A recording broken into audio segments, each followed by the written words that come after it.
Boa noite, caros telespectadores. Sejam bem-vindos a mais uma edição do programa A Grande Entrevista. Hoje o nosso convidado é o Sr. Abel Palanga Chivuco.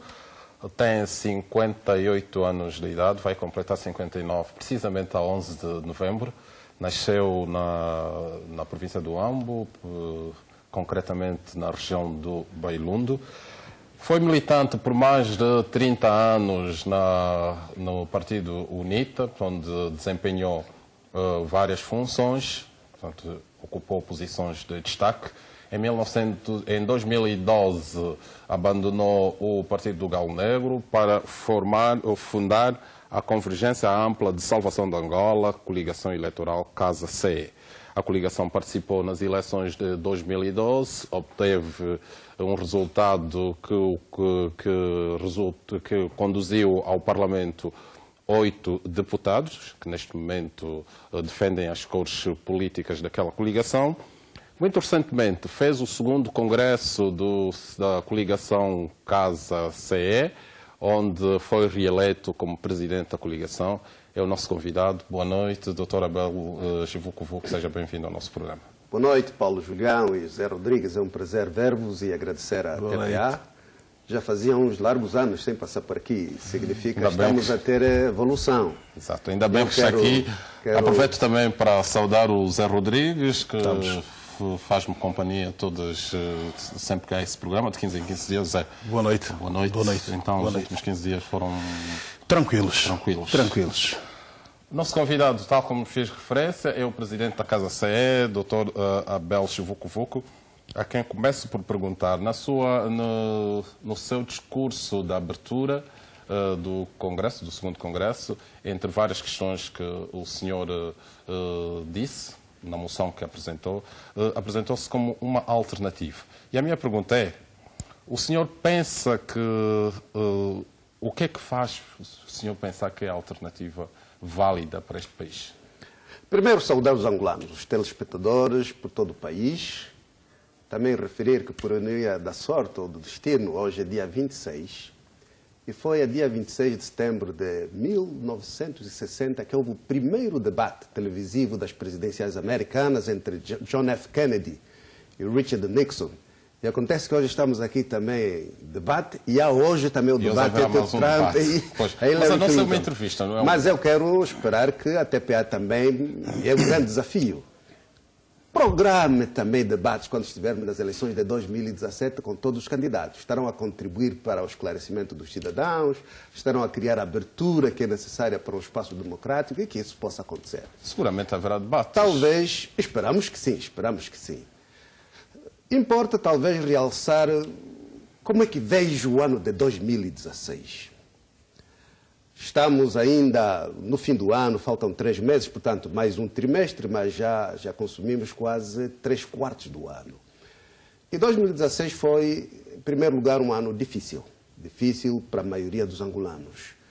Primeiro, pela suposta crise, que em certa medida tem como gênese a redução dos preços do petróleo, mas que na base está a nossa incapacidade de gestão e, sobretudo, os problemas ligados com a qualidade governativa. Tivemos há dias no Congresso do MPLA o presidente Eduardo dos Santos, que afirmou, reconhecendo que, de facto, temos um governo onde a grande parte dos governantes... Mas nós vamos ter a oportunidade de desenvolver isso. Portanto, correto. Nós queríamos que, primeiro, nos explicasse porque é que se considera uma alternativa válida. É exatamente por causa de como Angola está. Na verdade, o presidente Eduardo dos Santos reconheceu que nós temos governantes que são falsos empresários e que roubam.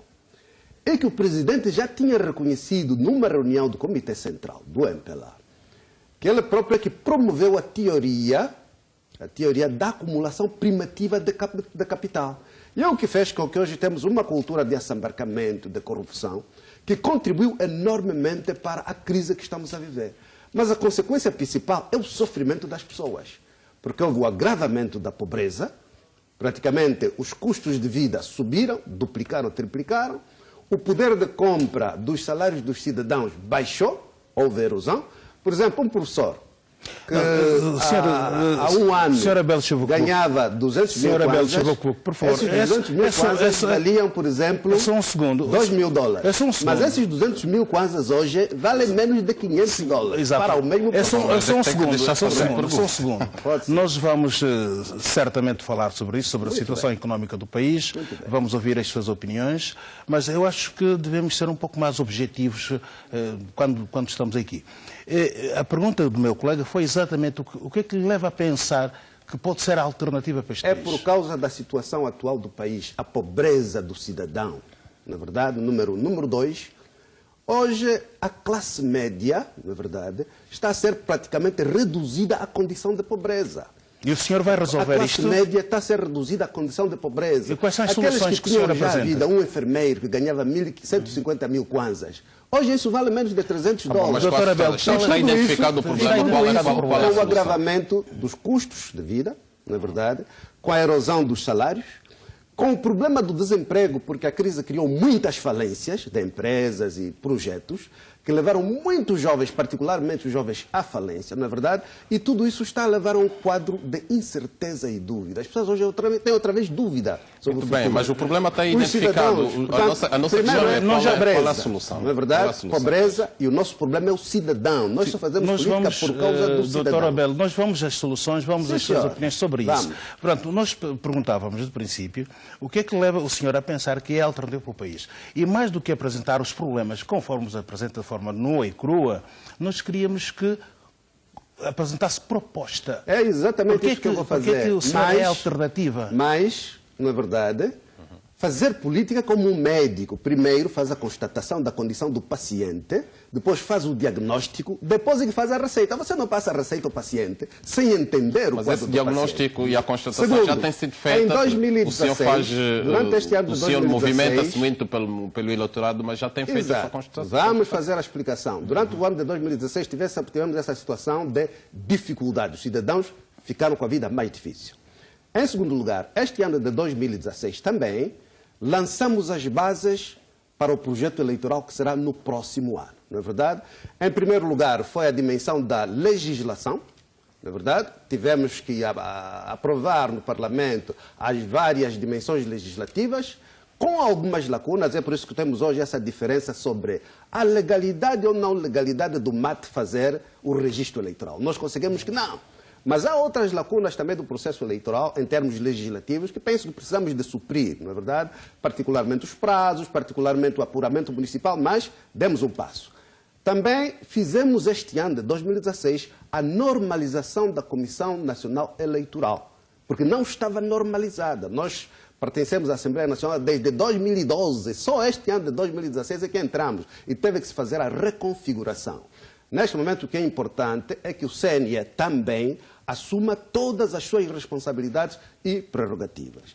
Também, este ano, iniciamos o registro eleitoral. São as soluções são as questões do ano. Para a resolução da crise. Iniciamos o registro eleitoral, esperamos que corra bem, fazemos o apelo a todos os cidadãos para que participem. É um dever cívico, na verdade, e é um direito. É um direito, e por isso queremos que os cidadãos façam. 2016 nós estamos a pedir. Agora vou explicar porque é que eu considero que sou alternativo. Estamos a perceber que o senhor tem uma agenda de tarefas. Sim, mas o senhor acaba sempre por dar um passo à frente, não respondendo exatamente aquilo que nós colocamos. E eu vou lhe responder agora. Já expliquei que o país não está bem. Lançamos o processo eleitoral. Neste momento tivemos um quadro também dinâmico do ponto de vista partidário. Tivemos o Congresso da UNITA primeiro. Não vou comentar sobre o Congresso dos outros partidos. Tivemos depois o Congresso do MPLA, na verdade, também não vou comentar, e nós tivemos o nosso Congresso. O nosso Congresso visou 3 dimensões fundamentais. Primeira, preparação eleitoral. Criar o entusiasmo dos membros que vieram de todo o país, ouvir a percepção que têm sobre a perspectiva e a expectativa do eleitorado, dos cidadãos, na verdade, animar e estabelecer uma estratégia eleitoral clara. Criamos o Gabinete Técnico Eleitoral, na verdade, que a partir de agora termina a fase de análise, de sondagens, de levantamentos e passa a fase de pensamento e produzir estratégias. É o Gabinete Técnico Eleitoral, que é coordenado pelo vice-presidente Manel Fernandes, na verdade. Também, durante este período, fizemos a criação da Comissão Nacional de capacitação e angariamento de fundos, que é presidida pelo companheiro Carlos Pinho, que foi candidato, porque são precisos recursos. Mas até que ainda não disse quais são as soluções. Terceiro, está a enumerar as tarefas que foram feitas pelo partido, mas ainda não disse quais são. Fizemos também durante o partido a criação da Comissão de Atualização do nosso programa. Tá bem, porque doutor, isso faz parte das agora diz-nos quais são as soluções. Quais são as soluções? Não me perguntaram. Perguntaram-me por que eu acho que a casa é alternativa. Já respondeu isso. E então, estou a lhe dizer, e fez uma incursão pela crise que o país está a viver. Né? Nós saímos e nós queríamos congresso, saber quais são as soluções que a casa tem. Nós saímos desse congresso com a casa como a verdadeira alternativa para a governação de Angola. E vou explicar. Sim, o que é que a casa vai fazer? Saímos deste governo também com um partido efetivamente nacional. Nós estamos em todos os municípios, todas as comunas, nas aldeias, em todo o território nacional. Vocês são um partido nacional? Correspondendo até... Mas a casa é um partido? Com o próprio mosaico. Somos uma força política. Força política. Com implantação nacional certo, e correspondendo com a natureza daquilo que Angola é. Angola é um país africano, é um país cristão, é um país multiétnico, multirracial e multicultural. E isso está tudo englobado naquilo que a Casa é hoje. A Casa é a força política mais criativa e inovadora. Grande parte dos processos políticos que vão sendo desenvolvidos neste momento, neste país, pelas várias forças políticas, são criatividade da Casa. E, aliás, viu-se o modelo em que fizemos o Congresso é completamente diferente. Dá-se a referir. Quarto, nós somos a força política mais democrática. Não. Somos a força política com mais crescimento. Somos a força política predileta da juventude. Somos a força política com visão moderna, progressista e realista. Sim, mas quais são os projetos que a Casa apresentou e que acha que são inovadores, que estão a modificar agora a vida política do país? Primeiro, nós queremos que os cidadãos percebam por que Angola precisa de mudança. Por quê? Poderia não precisar. Por que é que precisa de mudança? Porque nós queremos protagonizar uma mudança pacífica, ordeira, inclusiva e positiva. Na verdade, porque nem sempre a mudança tem esta natureza. Por que tem que ser pacífica? Tem que ser feita dentro dos marcos da Constituição da República de Angola. Sim, mas o senhor tem que apresentar propostas claras que não está a apresentar aqui. Eu estou a dizer, primeiro é preciso explicar por que queremos mudança, e este quadro. Muito tempo e depois queremos também explicar, de um lado, queremos mudança pacífica, ordeira, inclusiva. Inclusiva significa que todo angolano deve se rever nessa mudança. E, por outro lado, também positiva, mas também queremos propor um novo modelo de governação, filosofia governativa diferente, patriótica, competente, de honestidade e de legalidade. Para fazer o quê? Para fazer o quê? Doutor Abel Chivucuco. Primeiro é para implementarmos as 10 premissas de governação que nós apresentamos durante o Congresso. Doutor Abel Chivucuco. 10 premissas. E agora posso vos explicar as 10 premissas. Não. Quero que lhe pergunte, porque nós vamos falar dos 10 princípios. Eu acho que precisamos de cumprir uma agenda de entrevista. E penso que o senhor trouxe tudo escrito e pronto, está a discorrer por tudo. Eu acho que dentro de uma hora o senhor consome isto tudo. O que queremos perguntar, e portanto este programa foi um pouco pensado nessa perspectiva. Primeiro, vamos falar da Casa CE.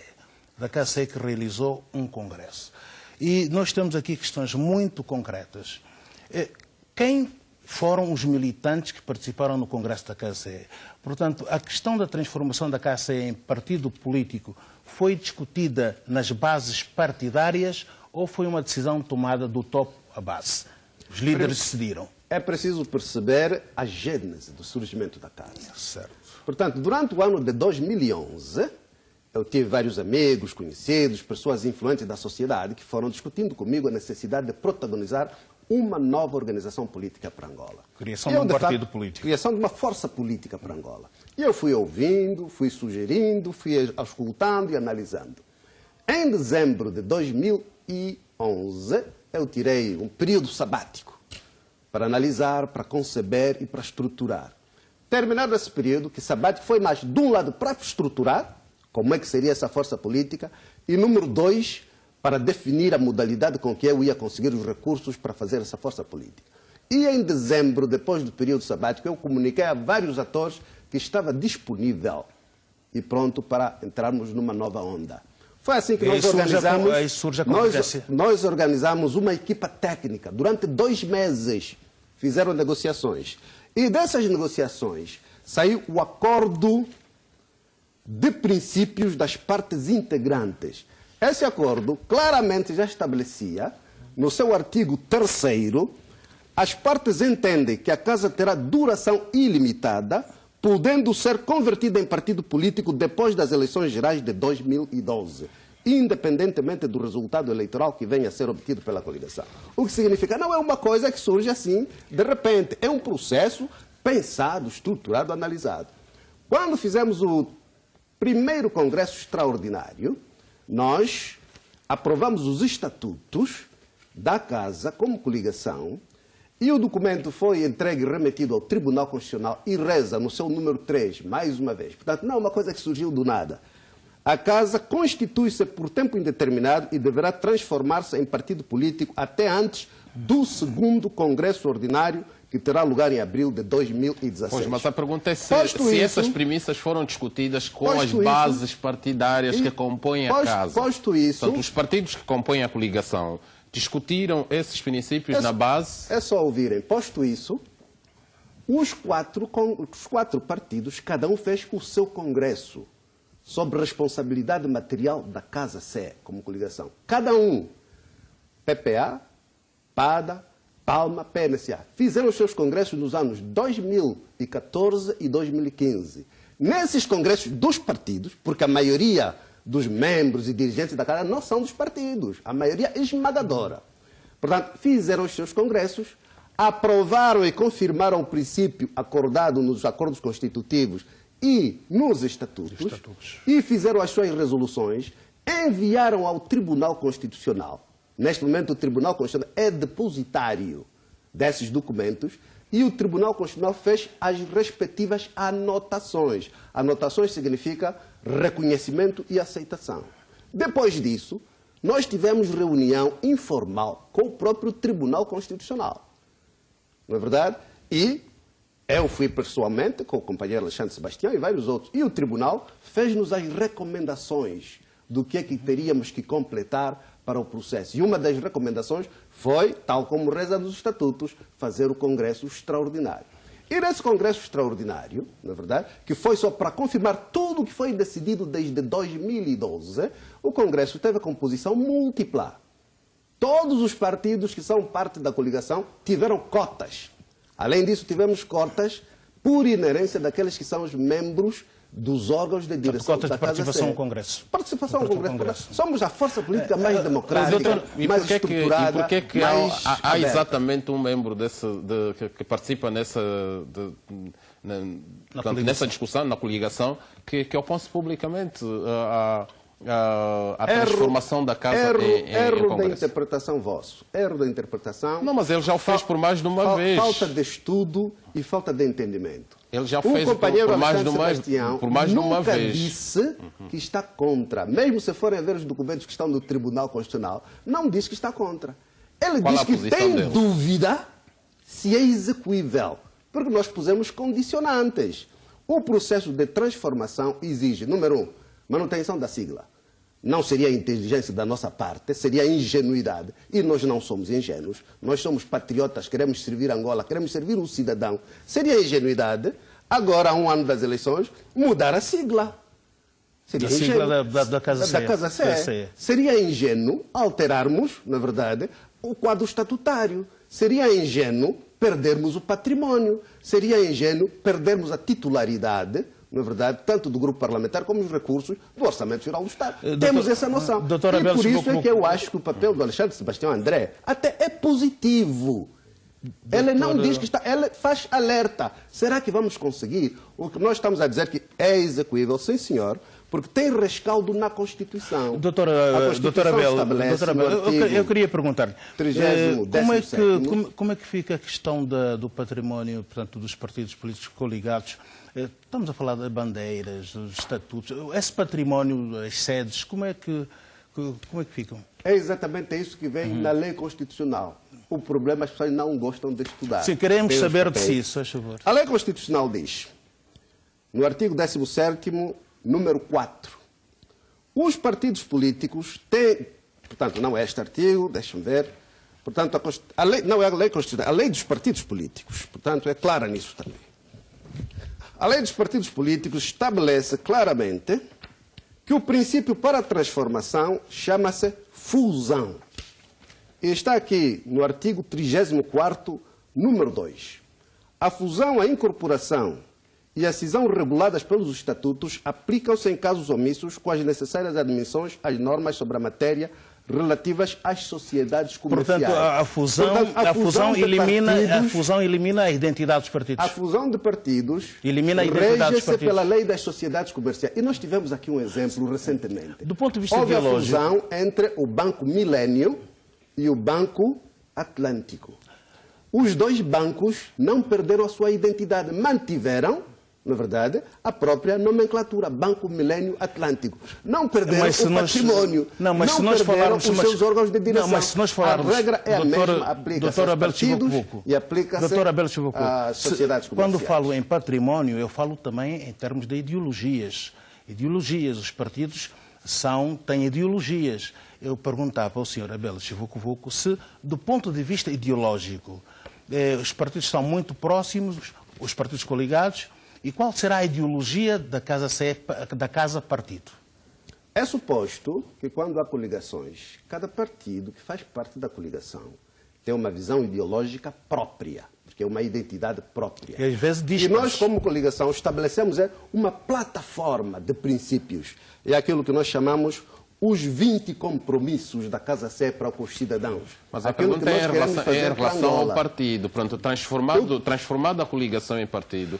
Como é qual é a sua definição? Qual a sua matriz ideológica? Qual seria a sua matriz ideológica? Isso já vem regulado nos próprios estatutos que já estabeleciam que a Casa Sé é uma organização política de centro-esquerda, enquanto somos coligação. Portanto, isso já está regulado. Enquanto coligação. Enquanto somos coligação. Não partido. E, obviamente, todo esse património... Estamos a falar enquanto partido. Todo esse património vai transitar para a nova entidade, que será Casa. Não é verdade? O que o Alexandre está a fazer é um gesto positivo em democracia. Está a alertar. Meus amigos, será que vai dar? Será que vamos conseguir? E é bastante bom que assim seja. E como é que vocês chegam ao Congresso? Como é que chegam ao Congresso com estas dúvidas? Será que vai dar? É tecnicamente normal, na verdade, que haja dicotomia, que haja diferença de opiniões. E é salutar, na verdade, porque há um ditado que diz que a humanidade deve o progresso àqueles que discordaram, àqueles que duvidaram. A humanidade não deve o progresso àqueles que dizem sempre sim, sim, sim, sim, como acontece em alguns partidos aqui. Nós não temos abertura, não é verdade? Temos essa abertura e é positivo que haja esses alertas, mas também temos ciência suficiente para fazer o entendimento de todo o quadro legislativo angolano e temos a abertura suficiente porque estamos a tratar com o próprio Tribunal Constitucional. O senhor chegou a dizer, tranquila. O senhor chegou a dizer, taxativamente assim, quem não concorda pode sair da casa. O senhor disse isso quando foi solicitado a fazer um comentário em relação à questão do Alexandre André. O senhor disse quem não concorda que vai para a rua. Como é que justifica essa resposta? Mais uma vez, não, eu ouvi o senhor. Primeiro, neste momento, nós não temos nenhuma discordância. Pois. E os documentos estão no Tribunal Constitucional. Pois, mas aí há uma contradição, desculpa, mas, doutor, ali há uma contradição. Então, como é que um partido, o doutor Alexandre Sebastião é presidente de um partido que subscreveu um documento que está no Tribunal Constitucional? Que, segundo as suas palavras, como é que um subscritor de um documento onde aceita o princípio da transformação da casa numa coligação para um partido, a quando da sua criação, portanto, de acordo com como rezam os documentos, hoje apresenta dúvidas? Bom, significa, isso não podem perguntar a mim. Eu acho apenas que o espírito de dúvida é salutar e é positivo. E como viram, acordo de princípios das partes depois da subscrição de um documento que está no tribunal. É normal, é humano. É normal, é humano, não é verdade? Ter dúvidas, ter sugestões, e é positivo. E é isso que faz a Casa uma força política grande, extraordinária, criativa e inovadora. E estão aqui as assinaturas de todos. Estão aqui de todos e que inclui a transformação. Como é que pensa... Não, apesar de... Portanto, está tudo legal... os partidos políticos, os líderes políticos, têm agendas pessoais, por isso é que são políticos, têm agendas políticas pessoais. Os partidos coligados, naturalmente, que têm as suas agendas pessoais, políticas, ambições até políticas pessoais. Como é que acomodou esses interesses, essas agendas pessoais dentro da necessidade da criação do partido? Como é que essas agendas estão acomodadas? Em função do quadro mental diferente. Há aqueles que fazem política, na verdade, porque apenas querem o poder. Há aqueles que fazem política porque querem proventos materiais. Nós não. Nós estamos na política por causa do cidadão angolano. Não quer por poder? Causa da condição da Angola. Mas não quer para poder? Para servir. O poder não pode ser visto como um fim em si próprio. O poder tem que ser uma plataforma para realizar uma obra. Nascem, doutor Chivuco, os partidos quando nascem para um fim e o fim é o poder. Estamos a fazer política porque o nosso fim não é o poder, o fim é Angola, são os angolanos. O que nos interessa são os angolanos. Já tivemos a experiência de que só querem o poder, ficam 37 anos... O senhor, quando saiu no final do Congresso, o senhor dizia que vai ser poder em 2013, ou vai fazer parte do poder, quer dizer que o fim é o poder. O fim não é o poder. O poder é apenas uma plataforma, é só um instrumento para se fazer uma obra. E a obra é o bem-estar da pessoa humana. Os angolanos, essas mamás que sofrem, a juventude que não tem emprego, os empresários que têm as empresas falidas, esses é que são o nosso propósito. É por isso que nós temos... Mas como é que vai acomodar os interesses pessoais desses líderes dos partidos políticos coligados agora? Sim, interesses legítimos. Concordamos no princípio de que nós queremos servir. Nós não queremos fazer política por fazer política, queremos servir os angolanos. Porque, afinal, política é um serviço público, não é servir-se a si próprio. É por isso que nós temos essa cultura em que os governantes pensam que política é para servirem-se e, quando são governantes, a primeira coisa que faz um governador da província, chega na província, tira as empresas do antigo governador, mete as suas empresas e é negócio consigo próprio. Está muito errado. Qual é a sua agenda política pessoal? Servir os angolanos. Particularmente os meus irmãos, forma é que os jovens, atingir a plataforma de governação para poder servir os angolanos. Servir os angolanos e fazer o quê? Que o fim continua a ser o poder. Não é o poder. Vocês é que gostam do poder. Nós não, gostamos de servir os angolanos, o cidadão. Pensem, comecem a pensar nos angolanos. Os jornalistas não gostam do poder. Há um ditado que diz, seria fundamental que quando estás num determinado patamar, ponha-se no lugar daqueles que não estão. Portanto, nós temos que nos pôr no lugar daqueles que sofrem os angolanos. Pensem nos angolanos, esses jovens que não têm emprego, que precisam de emprego, não têm escola, precisam da escola, as crianças que estão fora do sistema de ensino. Esses é que têm que ser o nosso problema, não é o poder. O que é que me interessa o poder? Se não for os angolanos... O senhor disse... Se não chegar ao poder. É uma questão lógica, e de entendimento, e de reflexão. O poder é apenas uma plataforma para uma obra. Porque há aqueles que o poder é um fim em si próprio. Estão lá só para mandar, não pensam nos angolanos. Estão lá para servir-se, enriquecer os familiares, enriquecer os amigos, etc. Nós não. Comigo não será assim. Mas, doutor, nós temos um propósito. O propósito é os angolanos. Esses angolanos que eu estive a dizer, que este ano sofreram muito. Pensemos nesses nossos irmãos. Passam a vida a comer lambula, não têm outras opções. Essas crianças que não têm pequeno almoço, não têm jantar. Essas pessoas é que têm que ser o nosso problema. Doutor Chivuco, há dias esteve um encontro com os taxistas. Conversou com taxistas, ouviu os problemas, as preocupações dos taxistas. Se o senhor fosse poder ou tivesse, no quadro da tal plataforma, a possibilidade de resolver o problema dos taxistas, primeiro, como resolveria esse problema dos taxistas e como resolveria o problema, por exemplo, da mobilidade urbana? Os países, as nações, não se fazem assim pensando no taxista. É uma forma holística, não é verdade? Porque se quiser...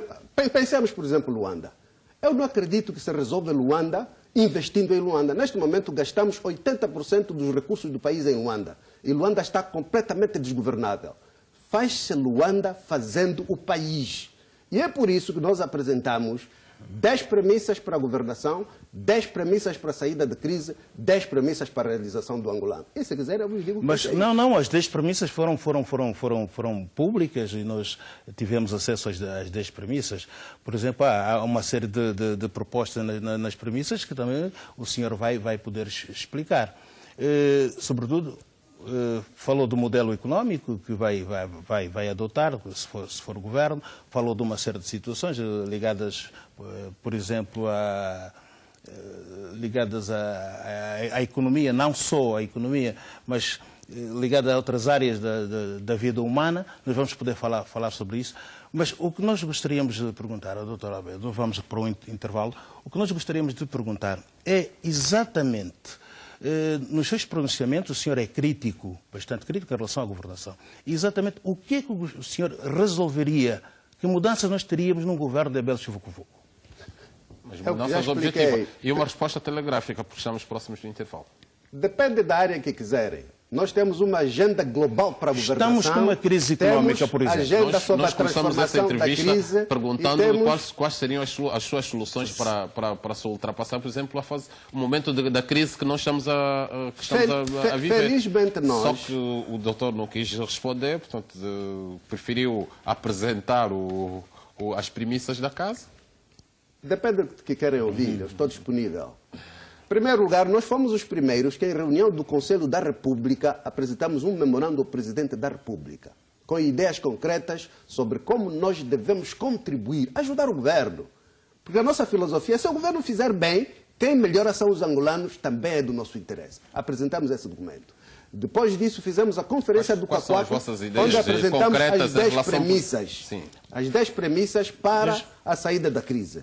Apresentamos também no COCOAC. Apresentamos na Conferência Internacional de Chatham House. E eu posso vos dizer aqui as 10 premissas de forma sucinta e concreta. Já não temos tempo, vamos ter que deixar isso para depois do intervalo, que agora temos mesmo que partir para o intervalo. Aqui há a ideia, há um projeto para Angola e os angolanos podem ter confiança.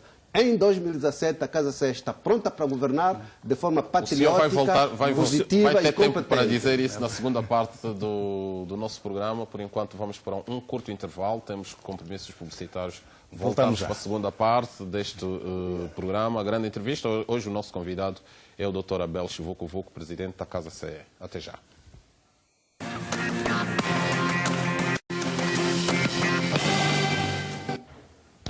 Mais uma vez, boa noite. Estamos de regresso para a segunda parte do programa A Grande Entrevista. Hoje o nosso convidado é o presidente da Casa CE, o Dr. Abel Chivucovuco, com quem já estivemos a falar na primeira parte deste programa, portanto, da questão interna da Casa, essa polémica questão da transformação da Casa em partido político. Já estivemos aqui a refletir com o não é polémica, é muito pacífica, clara e pacífica entre aspas, né? Pacífica a partir do momento em que tem um membro da Casa que publicamente apresenta algumas dúvidas, portanto, não passa a não ser uma questão pacífica. Mas a segunda parte do nosso programa, portanto, vamos mais para questões do país e porque o senhor estava a falar muito das premissas que apresentou no segundo congresso da Casa. Uma das premissas das 10 premissas que o senhor apresentou, há uma onde a Casa defende uma economia de mercado e diz que o Estado terá um papel regulador quando necessário, e nós queríamos perguntar quando é que o senhor acha que o Estado deve ter um papel regulador numa economia? Ou de intervenção. Primeiro, é preciso entender que o primeiro elemento que é necessário, no nosso caso concreto, é clarificação do sistema econômico. Qual é o nosso sistema econômico? É o sistema de economia de mercado ou ainda com reminiscências da economia de planificação central? Porque neste momento temos as duas coisas. Sim, a proposta da Casa qual é? A nossa proposta é clarificação do sistema econômico para ser economia de mercado. Ponto. O Estado para de fazer lojas, essas coisas que faliram, dos popalazes, nossos supers, tudo faliu, não é verdade? Porque o Estado não pode ter vocação comercial. O Estado é mau gestor em termos comerciais, portanto não pode. Tivemos agora o problema das 63 fábricas feitas na Zona Econômica Especial, que foi o Estado, através da Sonangol, que fez, tudo faliu. Neste momento está-se a fazer uma suposta privatização. Pois, mas a Casa como é que faria? Precisávamos de saber Como é que foi feita essa privatização? Ou distribuíram entre pares, não é verdade? Porque a privatização pressupõe a minha pergunta é qual é a proposta concreta da Casa em relação a isso? Para nós é clarificação, economia de mercado, não é verdade? E livre iniciativa do cidadão. Primeira medida para sair da crise. Segunda medida, reduzir o papel do Estado na economia, praticamente nos setores do comércio, da indústria, da agricultura, serviços financeiros. O Estado não tem nada a fazer isso. Mas o senhor diz que o Estado deve intervir quando necessário. O Estado deve intervir quando necessário em setores estratégicos, por exemplo, energéticos, setores, por exemplo, do aprovisionamento da água aos cidadãos, não é verdade? Portanto, isso também são questões ligadas a áreas fundamentais da vida do cidadão. Mas não a vender fuba, a vender panelas, essas coisas, não não por ali. Tivemos agora essa história do papagro. Foi um desperdício total de recursos. Compraram-se caminhões, fizeram-se armazéns, etc. E viu-se, no fundo, não funcionou. Aldrabou-se o cidadão. Não é correto. Terceira medida. Precisamos de despolitizar a economia. Despartidarizar a economia. Porque não se faz diversificação da economia com os membros do partido no poder. Faz-se com todos os cidadãos, todos os dias e em cada nível. Não é verdade? Quarta medida. É preciso assumir de forma concreta e efetiva a estratégia de diversificação. E faz-se como? Primeiro, estabelecer prioridades. Não é andar só assim. Sim, qual seria a sua estratégia em termos de diversificação da economia? Tem que começar pela agricultura. E a agricultura familiar. Não é verdade? A agricultura familiar é que é o suporte fundamental, não é verdade? Para podermos atingir a autossuficiência alimentar. Precisamos de potenciar as iniciativas. E o que é que há de diferente, portanto, no que se faz agora? O que se faz agora? Sim, em relação a eu já expliquei isso uma vez. Quais são os espaços geográficos de maior propensão para a agricultura no país? Quais são as províncias? É preciso identificar essas províncias. Número 2, é preciso ver, essas províncias ainda têm essa vocação ou já não têm essa vocação? Terceiro, os assuntos objetivos. Por exemplo, o Planalto Central. Os solos estão cansados. O que é que vamos fazer para a correção dos solos? Que tipo de cultivo para determinada área e para determinado tempo? Portanto, é preciso estratégia. E neste momento, desculpe, portanto, está com linhas gerais. Eu gostaria que não fôssemos muito para linhas gerais, porque é muito teórico. Ok, vamos exatamente naqueles pontos que foca diversificação da economia é preciso estabelecer prioridades. Número 2. Potenciar as iniciativas de todos os cidadãos. Não é escolher aquele tem acesso ao crédito, aquele não tem acesso, aquele tem acesso, aquele não tem acesso. Criação de estruturas técnicas provinciais para ajudar os cidadãos. Como é que funcionaria a banca? Como é que funcionaria a banca? Do tempo do ERA, tempo colonial, havia uma coisa chamada Extensão Rural de Angola. O que é que faziam? Aconselhamento técnico. Informar quando é que os cidadãos deveriam começar a sachar, como é que deveriam fazer a fertilização, que tipo de cultivos, melhoramento de sementes, etc. Portanto, não se faz assim vai ser uma estratégia assim. Portanto, é preciso a proteção fiscal da produção nacional. Na verdade, para que a produção nacional, que é nascente, não tenha a concorrência desleal da importação, que é feita pelos mesmos governantes que fazem as políticas de diversificação. E é por isso que falha. Porque o mesmo que está a dizer vamos diversificar é o mesmo que manda vir os contentores de cebola, de batata, etc. Portanto, tem interesses antagônicos. Portanto, é preciso acabar com isso. É preciso criar mecanismos de crédito e melhoramento dos mecanismos de acompanhamento e fiscalização dos projetos. É preciso melhorar. O que é que faria neste caso? Concretamente, o que é que faria para melhorar? Primeiro, já disse, infelizmente nós temos um sistema bancário e sistema financeiro excessivamente politizados.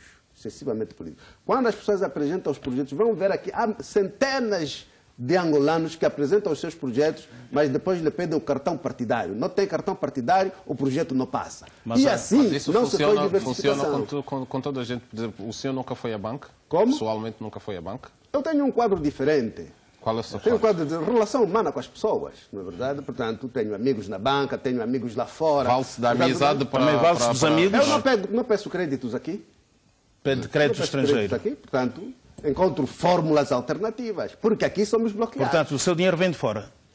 O que eu estou a dizer, há fórmulas diferenciadas para o cidadão. Por exemplo, eu entendo que grande parte dos angolanos... O seu dinheiro vem de fora? Pessoal, para percebermos como é que funciona esta questão do cartão, né? Aqui nos bancos, se você tiver um projeto, como é que é o sistema, por exemplo, do Angola Invest? Faz um projeto, o projeto vai para um banco comercial. O banco comercial avalia e o banco comercial manda para o projeto Angola Invest.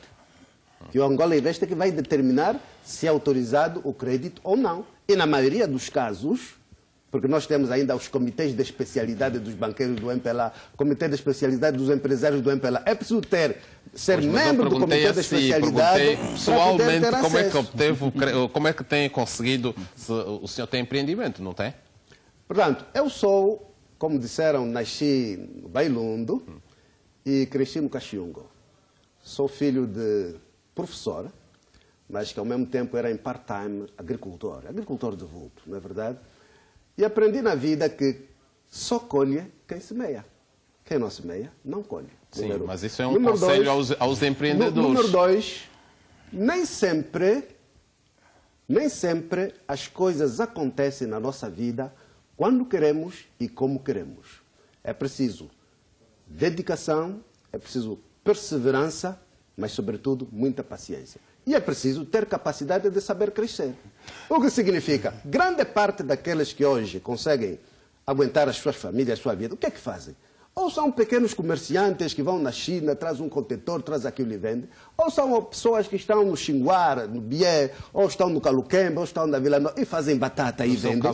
Ou são pessoas que conseguiram construir uma casa aqui, construir uma casa no Benfica, etc. E aluga. Pronto, simples como isso. Mas eu fiz uma pergunta direta. Eu estou a perguntar assim. Eu coloco-me exatamente nesse meio dessas pessoas. Não, eu chamo os desenrascados. Mas como é que desenrascou? Como é que desenrascou? Eu também preciso de ter essa fórmula, porque talvez se calhar precisaria de desenrascar-me. Como é que o senhor desenrascou-se? É só ser humilde, na verdade. Eu comprei uma casinha minha no Alvalade, obsoleta, em 1997. Na verdade, arranjei as minhas pequenas poupanças que trouxe dos Estados Unidos, fiz a primeira reparação. Depois decidi o meu anexo construir outra casa. Levei 2 anos a construir, aluguei a Embaixada da África do Sul.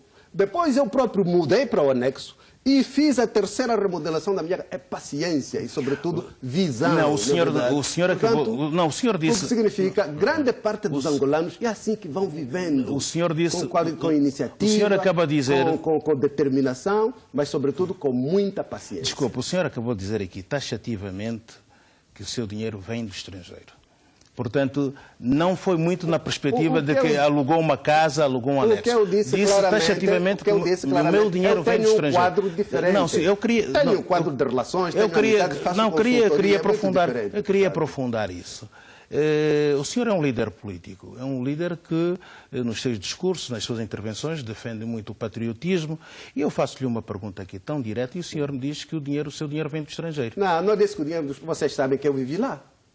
Eu vivi nos Estados Unidos. E que tem amigos no estrangeiro que lhe dão dinheiro. Vivi lá, não há estrangeiro que dá dinheiro nenhum. Isso é ilusão, é ignorância. O senhor acaba de dizer que tem amigos no estrangeiro. Eu tenho relações e faço consultoria, ajudo os empresários angolanos que não conhecem o mundo, para conhecerem o mundo, para facilitar. Tranquilamente como isso. Grande parte dos angolanos vivem assim na luta do dia a dia. Só os governantes é que, como roubam, como disse o Presidente da República, usam o erário público. Mas nós o que nos interessa é cuidar do angolano, pensar no angolano e fazer o melhor para o angolano. Bom, vamos voltar para questões do país. No seu projeto também o senhor propõe uma reforma constitucional que assenta no modelo do Estado unitário, mas atribuindo à Cabinda um estatuto de autonomia regional no âmbito do Estado angolano.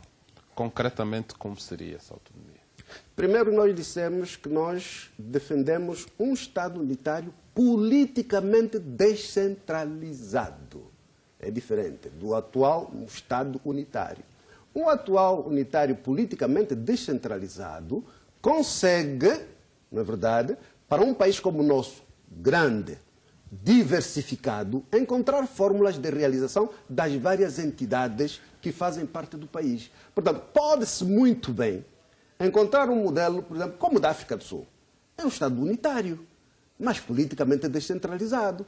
E é por isso que vamos ver que há diversificação de países, há diversificação de partidos que governam as várias regiões. Exato. Nós podemos adotar este modelo descentralizado, vai realizar também as entidades específicas regionais, e isso pode se atribuir e deve se atribuir também a Cabinda, para que não façamos da Cabinda um problema de conflitualidade permanente. Sim, mas de a falta autonomia de para a diálogo. Cabinda sentaria em quê? Portanto, seria uma autonomia Que tipo de financeira? Que tipo de autonomia? Uma autonomia financeira? Autonomia... a Cabinda teria autonomia de relações internacionais? Qual é o modelo? Em Cabinda, os cabindas votem o seu governo. Governo para as questões de caráter local. Na verdade, de caráter local. É preciso que haja uma autarquia grande. Um modelo de impostos e de taxas que faça com que a governação local tenha recursos para fazer essa governação. Mas um modelo também que Cabinda ficaria no âmbito do Estado angolano, em que questões de defesa e política externa são do âmbito nacional. E simplesmente como isso. Sim, mas esse modelo que acabou de referir não difere muito de uma autarquia. Difere muito bem. Pode ser como uma região autônoma como é a Madeira, como é os Açores, não é autarquia. Tão simples. Por que é que nós não queremos, por que é que estamos bloqueados? Não queremos pensar, não queremos criatividade. Pensamos só usar as armas contra os nossos irmãos. Temos que ter criatividade, temos que pensar, temos que imaginar e encontrar alternativas que realizem a pessoa humana e, ao mesmo tempo, façam um país Acha que estão a ser usadas armas contra irmãos de Cabinda? Bom, em Cabinda ainda existem focos e que é desnecessário. Por quê? Já não chega a experiência que tivemos em Angola. Por que não evoluímos? Na verdade, portanto, o que temos que encontrar é um país onde fazemos uma reforma constitucional que consagre um Estado unitário, mas quando o senhor politicamente descentralizado, Dr. Abel, e ao mesmo tempo também encontramos uma reforma do sistema político. Dr. Abel, quando diz desconcentração e encontrarmos separação de poderes interdependentes. Quando o Dr. Abel diz que temos que fazer de Cabinda aquilo que se fez em Angola, está a admitir que a Cabinda não é Angola. Disse que a Cabinda siga o exemplo de Angola. É uma província de Angola, mas só os ingênuos ou só os ignorantes é que não conseguem pensar que Cabinda tem especificidades, não tem continuidade territorial. Na verdade, tem uma especificidade, tem especificidades culturais, tem o sentimento dos cabindas, temos que respeitar o sentimento dos cabindas e encontrar fórmulas, na verdade, que tanto garantam que Cabinda continua de Angola, mas que seja uma província com características específicas que realizem o nosso irmão angolano de Cabinda. O senhor prometeu uma revolução social no quadro do combate à fome. E disse que ainda é preciso identificar os tais setores-chave para essa sua revolução social. Tem já identificado esses setores? A natureza humana estabeleceu uma hierarquia de necessidades. A pessoa humana tem hierarquia de necessidades. E uma das questões fundamentais é nós conseguirmos imediatamente, a curto prazo, resolver as necessidades de primeiro grau. E quais são as necessidades de primeiro grau? Primeiro, segurança. Os nossos concidadãos nos bairros das grandes cidades têm que viver em segurança, não podem ser expostos à criminalidade. Quem não tem segurança não tem paz. Como é que pensa resolver essa questão da segurança? Como é que pensa resolver a questão da segurança do cidadão? A fome. Sim, no primeiro item, como é que pensa resolver a questão da segurança? Urbanização. Não faz segurança sem urbanização, na verdade, urbanização. Estruturação dos poderes locais, autônomos, que estão em ligação com o cidadão, para escutarem o cidadão, perceberem as ansiedades, expectativas e esperanças do cidadão. Urbanizar todos os bairros do país? Órgãos de segurança próximos do cidadão e que trabalham com os seus irmãos que são os cidadãos. Está bem, doutor Abel, mas a urbanização seria está-se a referir, quando fala em urbanização, está a falar dos grandes centros ou está a falar do país? No espaço urbano é urbanização. Mas no espaço rural é só melhoramento das condições de vivência das pessoas, que têm os mesmos direitos que as pessoas que vivem nas cidades. Portanto, primeiro é segurança. Segundo, acabar com a fome. A fome. Hoje, em pleno século XXI, termos mais gente que vive a fome, não é correto. Sim, terceiro, problema da água. São necessidades primárias. Quarto, a saúde. Essas são necessidades primárias. Mas a questão da fome, nós já falamos há bocadinho. Depois temos qual é a fórmula? Continua a ser a agricultura? Como? A questão da fome. Mas a comida vem de onde? Pois. É a agricultura. Sim, mas estamos a falar da agricultura, sobretudo, priorizar. Quando fala da agricultura, está a falar do projeto de programas estruturantes. Isso não é para acabar de um dia para o outro. Mas é preciso ter ambição. Nós todos queremos sempre adiar que não, isso aqui nós não conseguimos. Falta de ambição, não tem propósito. Isso está errado. Nós temos que ter ambição para Angola. Angola é forte, é rica, tem potencialidade, mas não vale nada ter potencial com cidadãos pobres. É preciso resolver os problemas de primeiro grau. Segurança, fome, água, saúde. E depois passar para as questões de segundo grau. Habitação condigna, energia, educação, ocupação produtiva. Porque a resolução das pessoas passa por trabalho, trabalho que dá salário, salário que cria consumo, consumo que faz investimento. Muito bem, vamos agora se não falar houver essa cadeia, ponto por dificilmente ponto. se Tá sai. bem, doutor, vamos falar ponto por ponto. Falou um bocadinho da habitação. Nós sabemos que as cidades do litoral, principalmente, foram muito pressionadas, fruto do conflito que o país viveu. Portanto, estamos a referir de Luanda, Benguela, são cidades que estão a ser muito pressionadas e que receberam um fluxo migratório muito grande. Esse problema da habitação é um problema que se coloca em todo o país, mas particularmente nas cidades do litoral. Como é que resolveria o problema da habitação no litoral? Nas cidades, principalmente nas cidades do litoral? São vários níveis. Primeiro, comece por legalizar aqueles que já têm as casas deles. É patrimônio, é riqueza. E neste momento o Estado é o que mais atrapalha o cidadão, não legaliza. Segundo, encontrar um modelo de urbanização que providencia aos cidadãos terrenos com documento. Com documento. E nós, o nosso governo, pelo menos aqui em Luanda, mostrou completamente incapaz de conter a progressão caótica da cidade. Como é que você vai querer urbanizar as áreas antigas, desorganizadas, mas permite o crescimento caótico da cidade? Portanto, é uma falha completa. Terceiro, uma filosofia política de materiais de construção acessíveis. A terra tem que ser acessível, os materiais de construção têm que ser acessíveis. Na verdade, facilitar os cidadãos terem as suas documentação desses terrenos para que possam construir eles próprios em função do padrão social que eles quiserem. E todos os cidadãos têm capacidade de construir? E os cidadãos que não têm capacidade de construir, qual seria a sua política? Se você der emprego às pessoas, as pessoas têm capacidade de construir. Se você criar oportunidades para as pessoas fazerem os seus pequenos negócios, têm capacidade de construir. Vocês que pensam que os angolanos não são capazes, os angolanos são capazes. E é preciso ter fé, ter confiança que os angolanos, eles conseguem. O importante é o Estado que promove a criatividade, a capacidade e a engenhosidade do angolano. Eu já vi governantes, quando houve essa avalanche dos chineses, eu já vi governantes que diziam que os angolanos não gostam de trabalhar. Senti-me humilhado. Dizer que os angolanos não gostam de trabalhar, e é um governante, e é isso que justifica mandar vir milhares de chineses. Mas esses angolanos é que fizeram Angola durante o tempo colonial. Como é que agora não foi o marxismo-leninismo, o partido que tiraram do cidadão a ética do trabalho. É preciso reconstruir isso, devolvendo confiança ao cidadão, dando incentivos para fazer com que esse angolano cuide da sua vida. Porque esta ideia de que o Estado é que tem que vir te fazer, isto é comunismo. É confiar nos angolanos, dar oportunidades, dar incentivos, dar trabalho aos jovens, dar escola, dar oportunidades. É preciso termos alguma regra, não é? Para quando se conversa. Vocês são dois, eu sou um, tenho que não, a questão não se coloca a esse nível. Percebi que além dos ouvintes também precisam de ser esclarecidos. A questão não se coloca a esse nível. E uma parte, o doutor, quando fala para a imprensa, tem alguma aversão com a imprensa, diz, vocês gostam, nós somos a imprensa. Portanto, é preciso, às vezes, dar um pouco de distância às coisas. Doutor Abel Chivuco, nós estamos praticamente a caminho do fim deste programa. Há uma imagem que circulou nas redes sociais de um momento em que você está a conversar descontraídamente com o presidente Eduardo dos Santos, e essa imagem conseguiu transmitir na sociedade um certo alento, um certo sentimento de harmonia. Sentiu o impacto dessa imagem? Bom, penso que é só falta mais uma vez de conhecimento.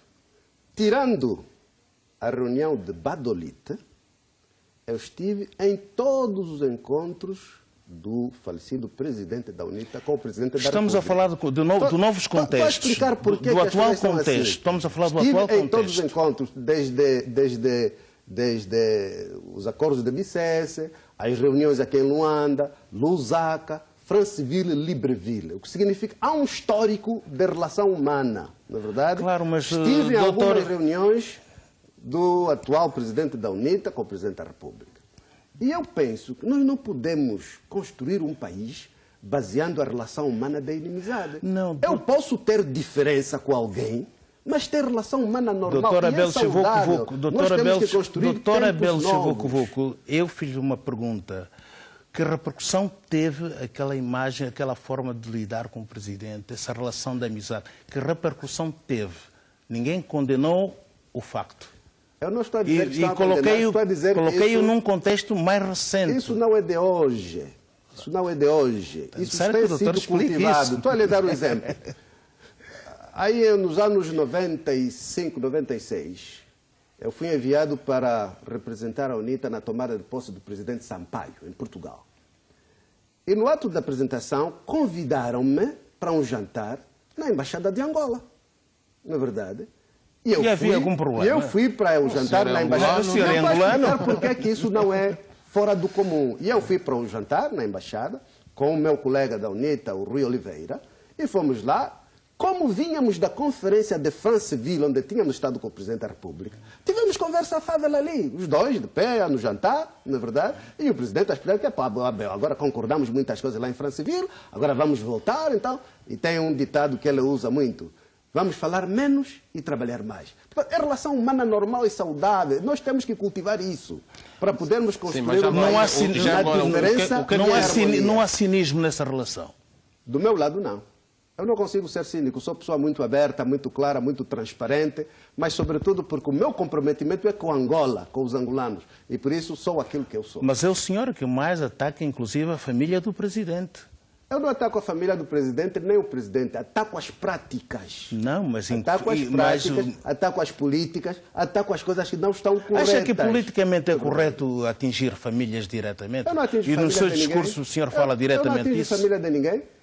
Eu só digo que o Presidente da República disse na reunião do Congresso que há governantes que roubam. Não fui eu que o disse, é o Presidente. E eu só estou a repetir. Não é verdade? Confirmando que, de facto, o Presidente fez um bom serviço explicando isso. Só que falta o passo de dizer quem são esses? Para que depois esses sejam perante a Justiça, mas do ponto de vista ético, o senhor já atacou diretamente as filhas do Presidente. Estou a perguntar-lhe, do ponto de vista ético, acha correto, acha politicamente... Não, o senhor várias vezes faz acusações diretas. Isso é só interpretação. Não é interpretação. O que eu digo os discursos existem, eles... A minha filosofia é a seguinte, é preciso encorajar a riqueza em Angola. É preciso encorajar. Porque o país tem que ser feito por pessoas que têm recursos. O país não é uma coisa abstrata. O país é o somatório da realização dos sonhos dos seus cidadãos. Fulano queria fazer um prédio, conseguiu. Fulano queria fazer uma companhia de autocarros, conseguiu. Fulano queria fazer... Isto é que é o país. A única coisa que eu defendo, na verdade, e penso que o Presidente concorda comigo, porque ele próprio disse que há gatunos, há os que roubam, o que eu concordo com ele, que sim, mas isso seja feito com trabalho. O Presidente disse que há empresários falsos que fazem negociatas e que depois levam os dinheiros lá fora com as comissões, com as empresas internacionais. Depois disse, palavra ipsis verbi, roubam. Não fui eu que o disse. E eu concordo muito com o Presidente, que de fato... Agora, o que é preciso é corrigir, não é verdade? Porque os recursos são de todos os angolanos. E afinal, o que é governação? Os governantes são meros gestores temporários dos recursos de todos os angolanos, em nome dos angolanos, para benefício dos angolanos. A governação tem que ser para benefício dos angolanos. Não pode ser para benefício dos governantes. O senhor esteve recentemente nos Estados Unidos, esteve em França, passou por Londres, Portugal. Acha que a política angolana... Já só faltam 5 minutos. Acha que a política angolana passa por esses capitais? O estar nos Estados Unidos não pressupõe necessariamente que a política angolana passa por esses países. Não significa necessariamente. Mas também nós não devemos nos fechar na nossa pequenez. É preciso estarmos abertos ao mundo, entender as grandes coisas que se fazem. Porque senão vamos ficar sempre pequenos. Temos que ficar grandes, pensar uma Angola grande que realiza os angolanos, para os angolanos serem um fator de realização da governação. Se calhar a pergunta do meu colega poderia ser reforçada desta forma. O senhor, quando esteve na Inglaterra, em Londres, por exemplo, participou num debate sobre Angola, onde o senhor foi convidado, portanto, a explicar o atual momento que o país atravessa, portanto, numa mesa redonda. A questão é, essas capitais ocidentais, portanto, olham para Angola com uma visão realista do que se passa neste país? A visão realista tem que ser nós próprios a projetarmos, não é verdade? Eu fui convidado para ir fazer uma palestra. Infelizmente, até houve uma equipa do governo de Angola que veio assistir à palestra. E foi bom, não é verdade? E fiz a apresentação das 10 premissas para a saída da crise. E que essas 10 premissas que eu falei lá, já entreguei no Conselho da República, ao Presidente da República. Portanto, não é nada novo. Não é verdade? Já apresentei publicamente aos angolanos aqui na conferência de Cacoaco. Portanto, não é novidade. Não é verdade? Sim, mas por outro lado, muito das premissas que apresentou no Congresso. Hoje, com a globalização, nós não podemos nos ver separados do resto do mundo. Fazemos parte do mundo. Não é verdade? Precisamos nós compreender as motivações do mundo para podermos melhor nos defender, mas ao mesmo tempo também termos capacidade de explicar, sem tabus. E neste momento, como é que Angola está no mundo? Como é que Angola está no mundo? Se Angola estivesse bem, não nos cortavam os dólares, não acha? Cortaram os dólares porque o país não tem credibilidade. Na verdade, o sistema financeiro demonstrou falta de credibilidade. Se Angola estivesse bem, na verdade, não teríamos tido esse episódio, manda vir Fundo Monetário Internacional, quando o Fundo Monetário veio ver as coisas, sai, porque hoje a grande parte das agências internacionais, por exemplo, dizem que no espaço de 2002 a 2012, na verdade, foram desviados quase 100 mil milhões de dólares. Mas relações internacionais não são apenas isso. O que eu estou a dizer... Angola tem um protagonismo em África, eu acho que o Dr. Abel até gosta de falar muito pouco disso. Eu perguntava-lhe qual é a contribuição que Angola tem dado para os processos particularmente em África. Aqui na região dos Grandes Sim, Lagos. senhor. Como é que nós queremos que o mundo olhe para nós? O mundo olha para nós como um país que vai intervir, que vai fazer coisas, ou o mundo olha para nós como um país onde os angolanos vivem bem, trabalham, têm emprego, têm bom salário, têm boas casas, têm boa alimentação? Eu prefiro um país assim, não é verdade? Uma Suíça que não tem projeção no mundo, mas os suecos vivem bem, não é verdade? A Suíça não tem projeção no mundo? Tem projeção, mas não essa projeção de ir resolver os problemas dos outros. Então resolvamos ainda nós aqui, esqueçamos o resto. Passamos com que o angolano viva bem e o mundo nos admira porque os angolanos vivem bem. Mas se o senhor tiver governo, vai estar preocupado com as relações externas da Angola. A minha preocupação fundamental são os angolanos. Eu não vou fazer isso que fizemos de ir pagar o salário, o orçamento geral do Estado da Guiné-Bissau, quando nós temos aqui ruas com lama, com mas o senhor acaba de dizer a menos de 5 minutos que nós não podemos estar fechados ao mundo. Não ficamos fechados, mas preocupemos-nos com o angolano. Claro. E o mundo nos admira pela qualidade de vida dos angolanos.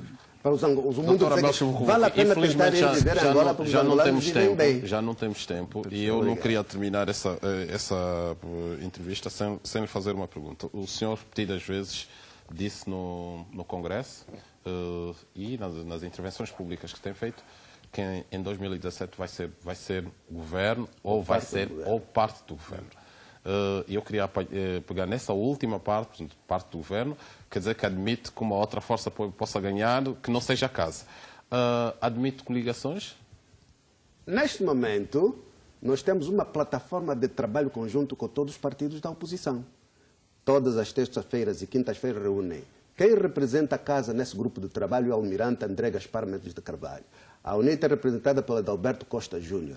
A FNLA pelo Lucas Ngonda. E o PRS pelo Benedito Nacional. O que é que estamos a fazer?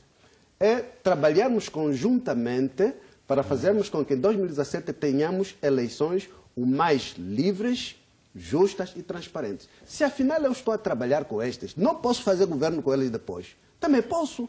E se a força deles não for suficiente para fazer o governo? Primeiro é que nós vamos crescer extraordinariamente no país. E eu espero que os faria governo com o MPLA? Não é verdade? Faria governo com o MPLA? Este governo, como é hoje, antipatriótico, corrupto e insensível, não faria.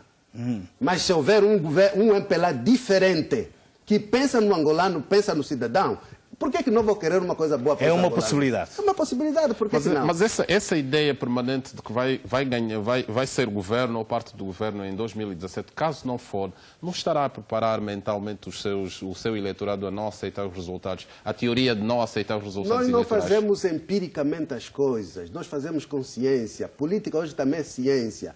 Quando nós criamos a casa, diziam que isso não vai a lado nenhum.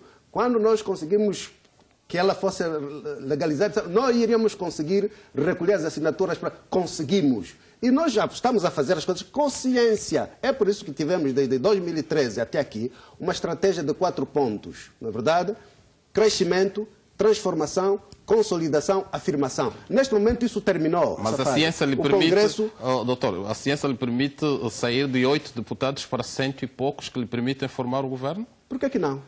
Só não sonha quem não quer. Mas também não chega ao sonho. É preciso saber sonhar, é preciso dedicação, é preciso perseverança, é preciso ter fé em si próprio, acreditar. Se você não acredita em si, por que as outras pessoas vão acreditar em si? Na verdade, é preciso ter perseverança. E é isso que faz com que os angolanos e não precisa de crescer passo a passo? É possível... Se eu tiver que crescer passo a passo, vou crescer passo a passo. Mas se eu tiver que dar saltos de gigante, também vou dar os saltos de gigante. Ninguém acreditava que em 2017, 2012, nós conseguiríamos a afirmação no país. E conseguimos em 4 meses. É uma questão de matemática. Se em 4 meses de 0 ficamos número 3, em 5 anos, de número 3, passamos para número 1. Por que não? Doutor Alberto Vucu, não temos mais tempo. Zé, não temos mais tempo. Mais uma vez, muito obrigado por ter vindo ao nosso programa. Esperamos tê-lo numa próxima oportunidade. Vamos ter programas como este, certamente, ao longo desse período que nos vai conduzir até as próximas eleições. Como um ator político ativo, portanto, há de estar aqui mais vezes, certamente. Será com muito prazer. Nós agradecemos a sua disponibilidade de ter vindo aqui. Obrigado. Zé, mais uma vez, boa noite. Obrigado. Até daqui a 15 dias. Obrigado. Aos telespectadores, despeço-me com promessa de voltarmos daqui a 15 dias com mais uma grande entrevista. Até lá, a continuação de boa noite. Obrigado. Obrigado.